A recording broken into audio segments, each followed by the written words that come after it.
ഹറാമിൽ തുടങ്ങുന്ന ബന്ധങ്ങൾ, ഹറാമായ ബന്ധങ്ങൾ. ഇന്നെന്താണ്? നിക്കാഹിന് മുമ്പ് തന്നെ ബന്ധങ്ങൾ തുടങ്ങുന്നു, ഫോൺ വിളിയിലൂടെ ആരംഭിക്കുന്നു. നിക്കാഹിന്റെ പേരിലാണെങ്കിലും എന്തൊക്കെ പേക്കൂത്തുകളും മാമൂലുകളുമാണ് നടന്നുകൊണ്ടിരിക്കുന്നത്. നിശ്ചയമാണ്, കല്യാണവും നിക്കാഹും എന്നാണെന്ന് തീരുമാനിക്കേണ്ട ദിവസമാണ്.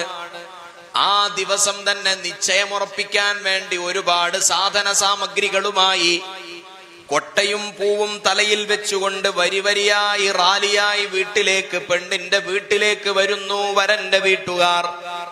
എന്നിട്ട് പെണ്ണിന് സമ്മാനിക്കുന്നു, കൂടെ മൊബൈൽ ഫോണും സമ്മാനിക്കുന്നു.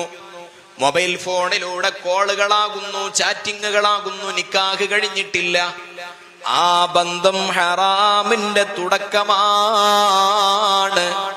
അവിടെ കാണാൻ പാടില്ല, ഫോൺ വിളിക്കാൻ പാടില്ല, ചാറ്റ് ചെയ്യാൻ പാടില്ല എന്നതാണ് ഇസ്ലാമിന്റെ നിയമമെന്നിരിക്കെ ചാറ്റ് ചെയ്യണമോ, കൂടെ കൊണ്ടുപോകണമോ, പരസ്പരം കാണണമോ? നിക്കാഹ് ചെയ്തു കൊടുത്തോളൂ.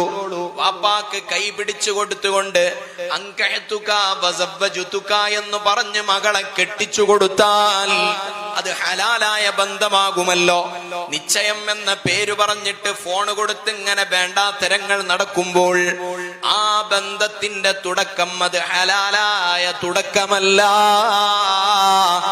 പകരം അത് ഹറാമിന്റെ തുടക്കമാണ്. ആ ഹറാമായ തുടക്കങ്ങളിൽ നിന്ന് പ്രതീക്ഷിക്കപ്പെടേണ്ടത് ഹലാലാകണമോ? ഉത്തരവാദിത്വം നമുക്കുമില്ലേ? മക്കളെ മാത്രം കുറ്റം പറഞ്ഞിട്ട് നമുക്ക് മാറി നിന്ന് കൈകൊഴുകി കളയാൻ കഴിയുമോ?